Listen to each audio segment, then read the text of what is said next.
அதிலிருந்து தப்பித்துக் கொள்ளக்கா எத்தனையோ ஆயிரம் பேரை நீங்கள்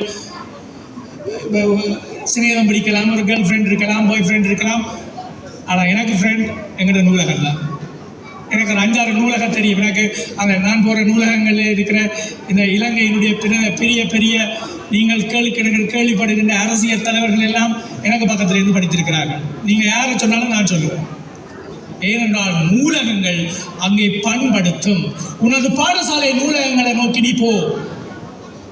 நான் வகுப்பறையில் 1ஆம் பிள்ளை இல்லை.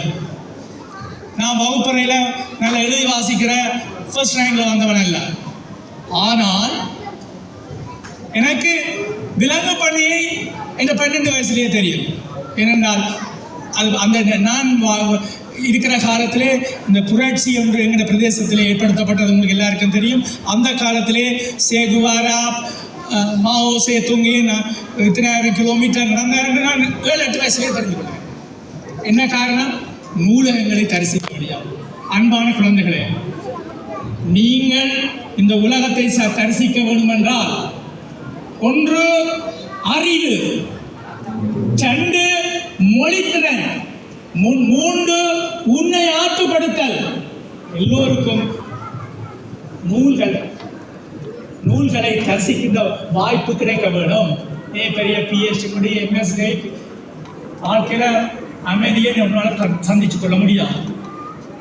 நூலகங்களை நூல்களை தட்டி அடிக்கடி வாழ்க்கையில் ஒரு நாளைக்கு 10 நிமிஷமோ 20 நிமிஷமோ இந்த நூலகங்களில் தான் நாங்கள் எழுதி படிக்க தொடங்கினது. நான் எழுதி வாசிக்கிறதுக்கு நர்சரிக்கு போகல, ஏவான் போகல. ஆனால் நாங்கள் எங்கே படித்தோம் என்றால் லைப்ரரியில் தான்.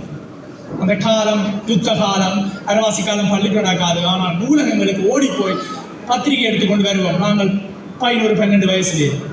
அப்போ கொடுமையான யுத்த காலம். அன்பான குழந்தைகளே, நாங்கள் இவ்வளவு தூரம் இந்த மேடையில் வந்து இருக்கிறதுக்கு அடிப்படையாக இருந்தது இந்த தரிசிப்புகள் தான். ஆகவே அறிவை வளர்க்கிறது, உன்னுடைய மொழித்திறனை விருத்தியை ஏற்றுக்கொள்வது, உன்னை ஆளுமைப்படுத்துறது. இதற்காக நீ வாசிப்பதை இதில் போடப்பட்டிருக்கிறது. மறுமலர்ச்சிக்காக வாசிப்போம். அது இன்னும் மறுமலர்ச்சிக்காக வாசிப்போம். வாசிப்பை நேசிப்போம் என்று உங்களை பாடசாலையில் பேசியிருப்பார்கள். ஆனால் மறுமலர்ச்சிக்காக வாசிப்போம். அன்பான குழந்தைகளே, அவசிய தேவை ஒன்று எங்களிடம் இருக்கிறது. எங்களுடைய